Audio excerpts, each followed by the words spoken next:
Hi, my name is Mary Ann Tashko, and welcome to Living History. Today it's my pleasure to be talking with Dr. Carroll Bowen, who served on the City of Thousand Oaks City Council from 1970 to 1978. Welcome. Thank you, Mary Ann. Nice to meet you. Nice to meet you too. What brought you to Thousand Oaks? My wife was one of the original faculty members at California Lutheran University. And so we moved here for that reason, and I began commuting back into the city, actually living in Burbank at that time and commuting back there. That was a long drive then. Indeed it was, and the road wasn't very good then either. Was there a freeway?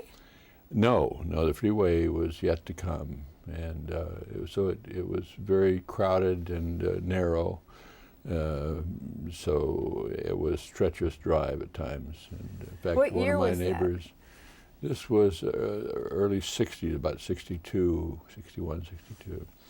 I had a neighbor who was killed on 101, as a matter of fact, during that period of time when someone crossed over from the other side. And it wasn't a freeway then, it was just a road. Not. Just a road. Matter of fact, we could get on and off at Cunningham Drive, which is now a dead end. And you could get to Thousand Oaks, and one time during rainstorms, I wasn't able to even get home. I stayed down in the city because they were redoing Moore Park Road, and half of it was built, not paved yet. The other half was still up and down, and therefore it filled up and created a dam. So you were couldn't stuck get there in Burbank. from here. One of those things, yeah. Have you always lived in California? No, I came here in, I have to stop and think about it, in 49, I believe it was. What brought you here? Were you in the military service? Yes, I had been, and I came out and went to college after I got out back in Cincinnati, Ohio. And but having visited here before and having relatives here, I decided that I wanted to come here when I finished college before I got too settled down into work back there in the Middle West. So came here. Before we get into the near past, tell me, so you did have a military career. Yes. What branch of the service were you in? I was in a tank battalion, actually armored force. So you're in the Army. Yes. And what was that like? It was not anything of my choosing, but that was probably true of most people in the military at that time. I was in Europe during the latter part of World War II, and I guess you'd say an independent tank battalion, which meant we were reassigned constantly from one army to another and from one division of an army to another. And so we never really knew who we were attached to until after we left, almost, because of the mobile nature of a tank battalion. Mm-hmm. And during the latter days when the war was moving very fast, we were at odds to know even where we were going a lot of times. Keeping maps up to date was difficult. You told me an interesting story when we talked before about VE Day. Yes, we came back after VE Day and had a 30-day leave, and then had returned to post actually Camp Atterbury, Indiana, and then in my case, and we were sent out to California. We were going to regroup at Morro Bay and have amphibious training for our tank battalion before going over to what they call the China-Burma India Theater, which really meant probably an amphibious landing in Japan had it occurred. But during the trip across country, VJ Day was declared. And so rather interesting occurrence. The train went a little bit wild, and some of the guys would go out across the desert, and when the train would stop, pick up ice and cases of drinks and come flying back the train and sometimes miss it. So it was a pretty exciting time. So you liked California when you were here then? Definitely, and have been here now more than half my life. What was the Conejo Valley like when you first moved out here? And what year was that? It was still small. It was 60. I think we actually moved into our house January 1st, 62, although sometimes I have to go back and check. It could have been 61. I always ask this question. Yeah. How much did your house cost? It was 25 or 26,000, I think. Haven't And things we got changed? a view lot, so we paid an extra 3,000 or 4,000, which now seems Are infinitesimal. you still in the same house? Same house. Oh, However many that's years later that wonderful. is, almost 40 years. and was it a tract home? Was it? Yes, it was in the Tara tract, and it was selected. Which is where? North part of town, near Moore Park and Olson. And we selected it because it was closest to the college where my wife was Right. beginning to teach, and there was the elementary school for our sons, so that it was quite convenient for her while I was away in the city, still commuting. And she could look in on them if she needed to at lunch breaks and whatever. So it'd be near home, near school, and near CLU. That's great. And you said you had boys? I have two sons. Two yes. sons. Mm-hmm. One of them lives here in Thousand Oaks. He's a CPA, has his office in Chatsworth, and his children go to the same school he did, Weathersfield. Oh, Yes, that's unusual in California. I yes, it think. is. It is. And the older son lives in Burbank near his work. He works most of the time at Disney Studios on contract and doing music, arranging, composition, orchestration, so how on. interesting. And lives only a few minutes from the campus there. Well, what made you decide to enter into public service? I guess being intrigued with history and politics, and they seem to be inseparable from a very early age. And then when, even before I came to Thousand Oaks, I had begun to be involved in some such things in Burbank where we'd lived previously. And then when we came here, it was a new community starting out, and incorporation was being talked about immediately, and so I got involved in that. Began supporting Congressman Charles Teague, who was our representative then, and supporting his campaigns, and then ultimately got involved in the precinct organization and was an officer in that for some time, and just kind of happened more than What was the being spirit of the planned. community like at that time? It was very good. People were very community-minded on the whole, and very interested in incorporation on one side or the other of the issue, but there was a lot of interest. So, were you asked to join to get into public service, or did you just Well, jump in? partially I was. In terms of the partisan part of it, yes, I was asked, I guess, in the outset. But the city part was, I don't know that anyone asked about that. It was just a question of people volunteering because they wanted to have improvements in things, and we felt generally that we would have that by having incorporation. So Ventura County was besieged, actually, because they had been used to a much smaller population, and all of a sudden these eastern county cities or areas, they weren't cities yet, Simi Valley and Thousand Oaks and Camarillo to some extent, were all growing pretty fast and needed a whole lot more than the county was really prepared to give them at that point. So incorporation was very important. And what do you think? What do you think was like your biggest personal accomplishment as far as getting the city incorporated? Well, I don't know that I could claim anyone. I actually just, we went around door to door and called on people, many of us. I have no idea how many were involved. And left material and talked to people if they were willing to talk about it. And so I don't know that I can claim any particular thing other than that. Well, tell me about Thousand Oaks at that time. What stores were here? What vendors were here? It was largely confined to the Jan's Mall, as it was called. And Do you know when that was built? I would judge it was there when we came, and I would say probably in the late 50s or maybe 1960, but it was still very, very new when we came. And there was a sprinkling of retailers and other service providers on Thousand Oaks Boulevard, but they were scattered quite a lot.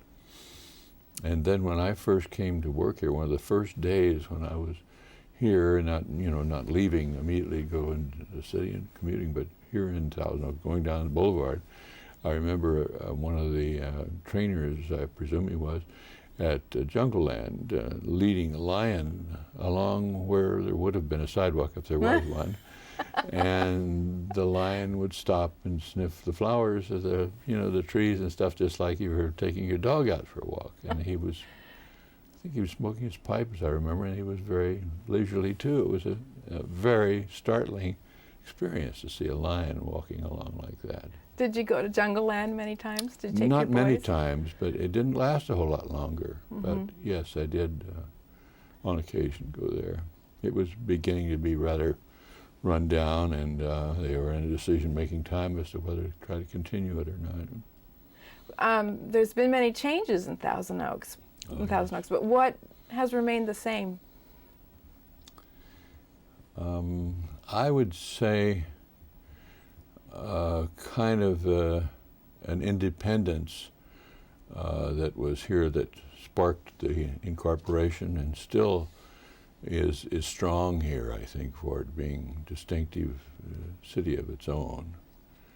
And so I think there's been some degree of sadness, let's call it, for having reached to a certain level of sophistication and size, then to lose your own individual newspaper when the change was made for the Star to be a countywide paper with editions. Well, you have particular interest in a newspaper because you having were a worked journalist. and been involved in the evolving of the newspapers, having worked for the Chronicle before it was the News Chronicle, and then later for the News Chronicle, and before that, even coming here, working for copy newspapers. I did have an interest in the newspaper business, and the individual service that it renders to a community when it is identified with that community.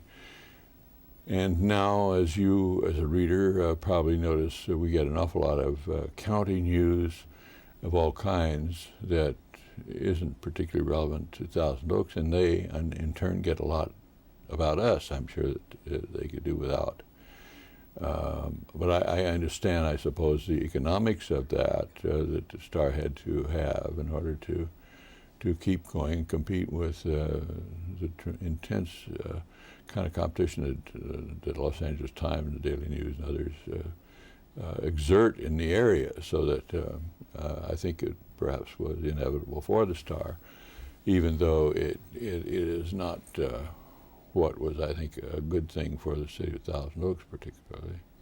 What do you think of the media now and the coverage in general? Well, I think they do a rather good job, considering the way they have to, the diversity they have to have in the way they cover the whole county. And it's going to be interesting to see whether, as all these cities grow, it will continue to be an edition type paper with various cities represented by their own edition, or whether there will be more and more specialty for each given city because of their growth and expansion in the future. It would seem to me that the time it'll have to turn back to the way it was originally, because of the size of each one of the place. And having a paper of its own. As they will become, yeah. When you were on the city council, was the city council televised? It had begun to be, yes. I believe, as I recall, we were beginning then just about that time. So I was going to ask you if you saw a change after it was televised. I don't really, I don't know that I have. I hear people say they think it has. but I can't say that I have noticed a change, no. While you're on city council, what were some of the major issues going on? Well, probably, or without a doubt, the most important one was the passing of the general plan.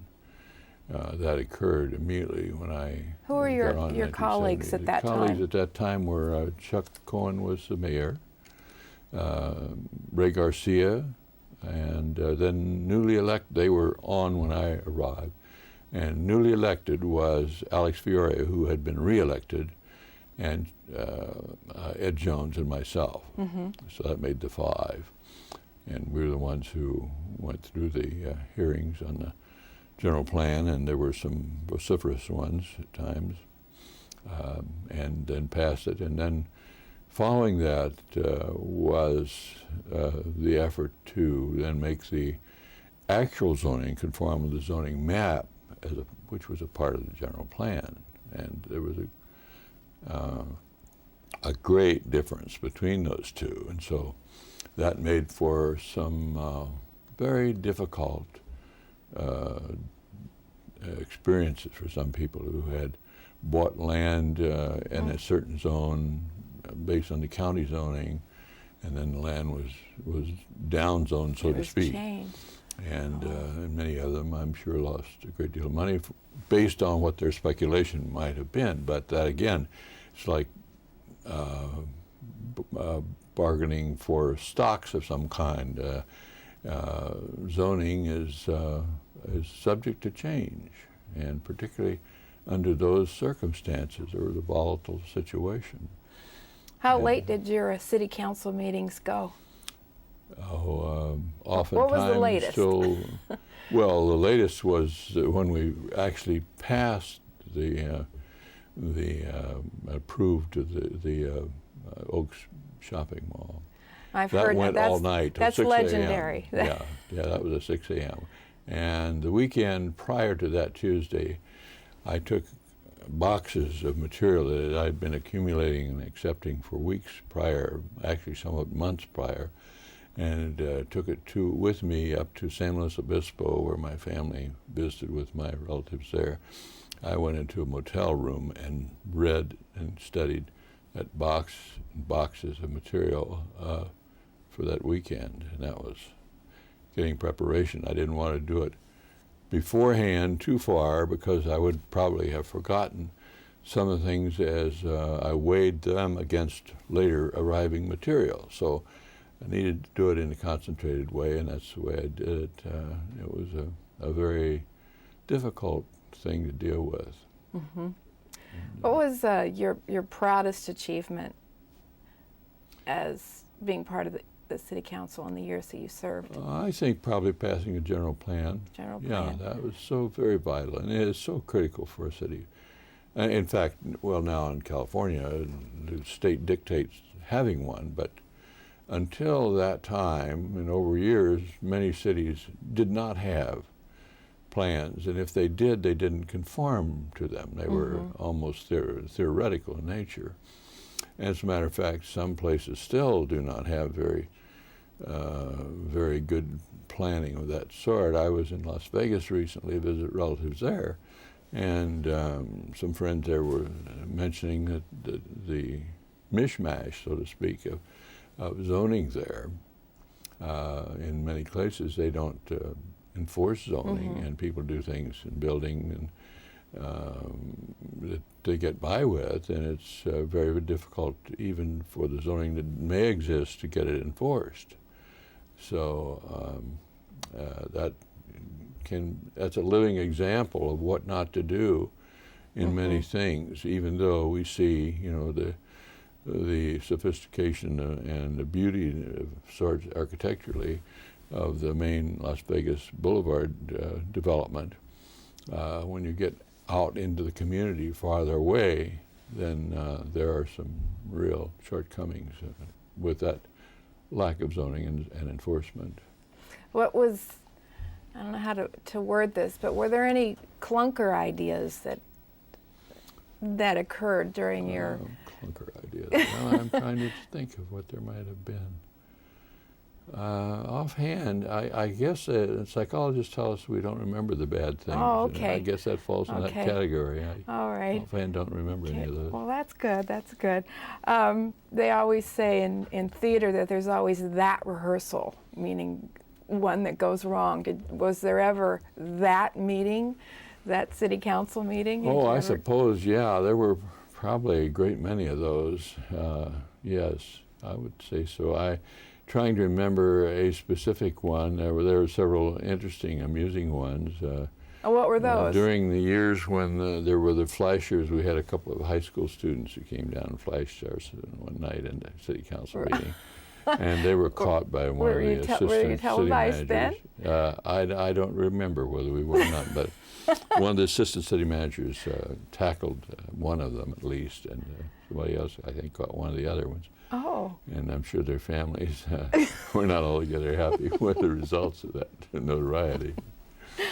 Gee, we haven't had that. Now No. we don't get anybody with... And we had one very amusing one. A man came in for zoning special use permit to have some chimpanzees that were highly trained, and he wanted to have them on his property, on his backyard, in a special outdoor cage for them, or home for them.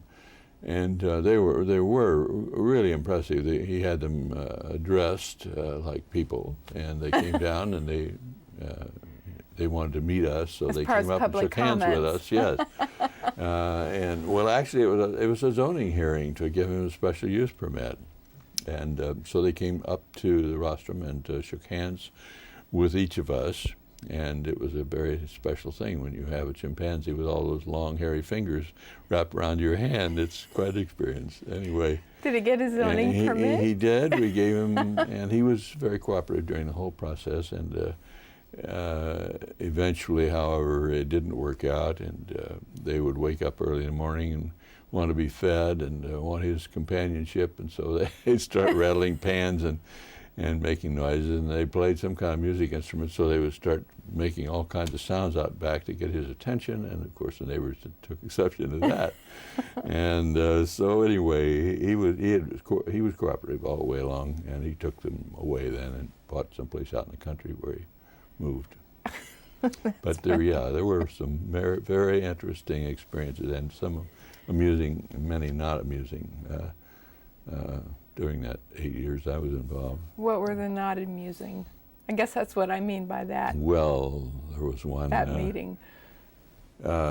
We had, when we were down on Thousand Oaks Boulevard, before we moved into the new City Hall at that time, which is now the old City Hall. And we were upstairs on an office building down there. And it didn't have very large seating capacity, and there was an effort to zone the then Conejo Hospital at Herbs and Hillcrest for a mental hospital facility.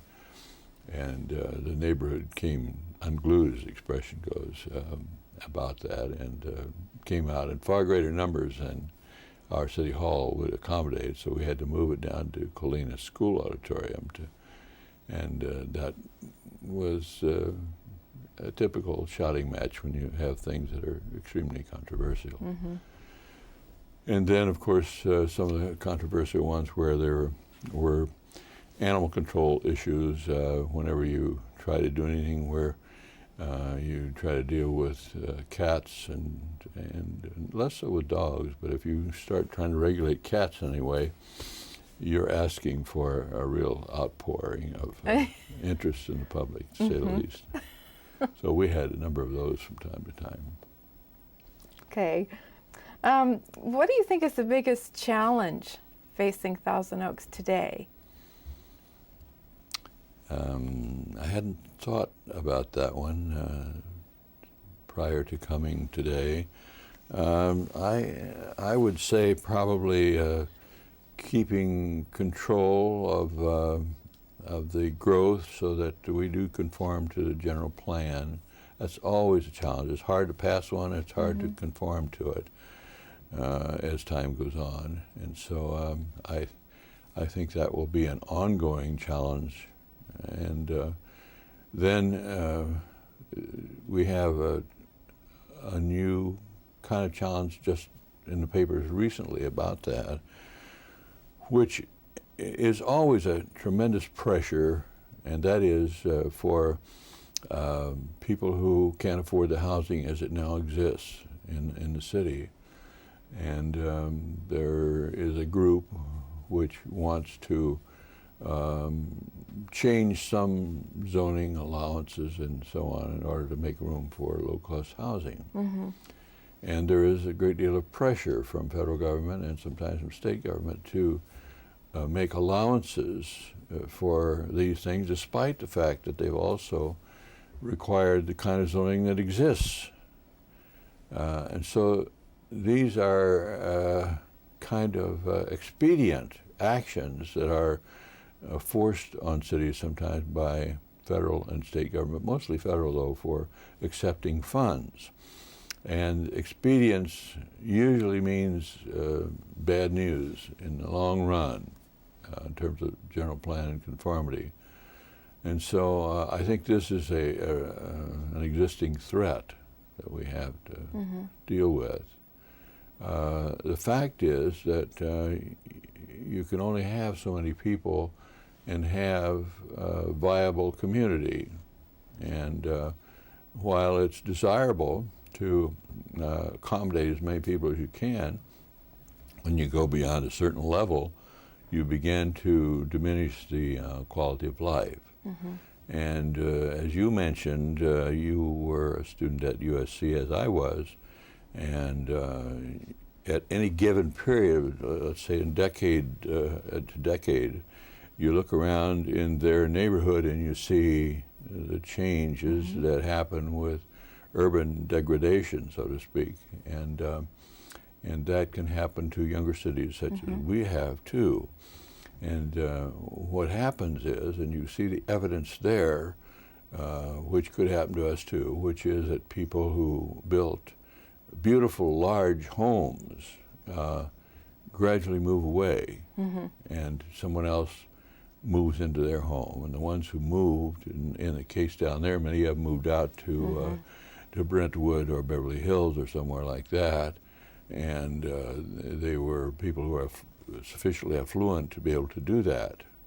And someone of lesser income, lesser ability to maintain property moved in after them, and so that the cycle begins. And another decade, and somebody else moves in the same house with still less ability, and the first thing you know, the house needs painting, and the grounds need taken care of, and they don't get it. And so this is a thing that happens over a long period. It doesn't happen instantly at all. And that is the way that cities go downhill. And we have to consider that when we start thinking about making changes which will, to somewhat disillusion, some extent, disillusion people who live here who will move on. And they won't all move at the same time, because then it would be dramatic and you know what happened. But they move a day at a time, a month at a time, or whatever, and the first thing you know, you have a real serious problem. That's interesting.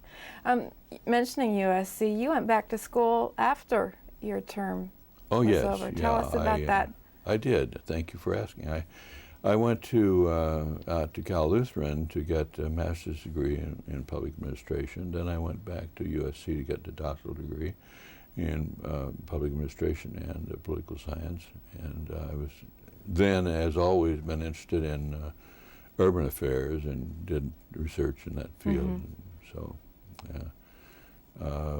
during that time, I went to one trip to Europe and went to 12 countries and 36 cities to do a research project about the influence of federal migration policy on urban growth management. Oh, that's interesting. So, yes, I was very, very interested in that field and continued to be. And it was good to be able to study it in a place like USC and located as they are. And as I just described earlier, the conditions that they confront. It's almost like a laboratory Yes, it is. As a matter of fact, to and they're study. very much involved in this gentrification process and are making various incentives for faculty members to come in and refurbish homes and just rebuild the urban community around them. Tell me what you're doing now. What fills your days? I tutor some. I haven't been teaching as much. I'm not sure whether it's an age factor or what, but partly the schools have tightened up on and requiring their full-time faculty to teach more courses and using part-time people less, and various things such as that. And I haven't wanted to do a lot of commuting or move, even though there's some very interesting jobs available around the country, around the world. Many schools in places where population is diminishing have a hard time even getting faculty members to come. So there are some very wonderful jobs available if one is willing to move. But when you've been a place as long as I have and have a family and friends here, it wouldn't be interesting to me to move. What's your personal motto? Do you have one? I don't know that I have one. Don't know. I haven't ever thought of having one, actually. Okay. Well, as we take our first steps into this new millennium, what are your hopes and dreams for the future of Thousand Oaks? I think, as I said, I think they are meeting the challenges that confront us in terms of dealing with growth. Any desirable place has this problem because there are always more and more and more people who want to be there. And if they're going to keep it desirable, then it's going to mean that the laws of economics work, supply and demand, and keep the prices high. Then if they start compromising those, then the prices go down, more people will come, and as some come in, others will leave, as we talked about earlier. So that's, to me, a very grave concern for the future for Thousand Oaks and how to deal with this growth process. How do you want to be remembered as being a part of our history? And you've certainly played a big part in our history of this city.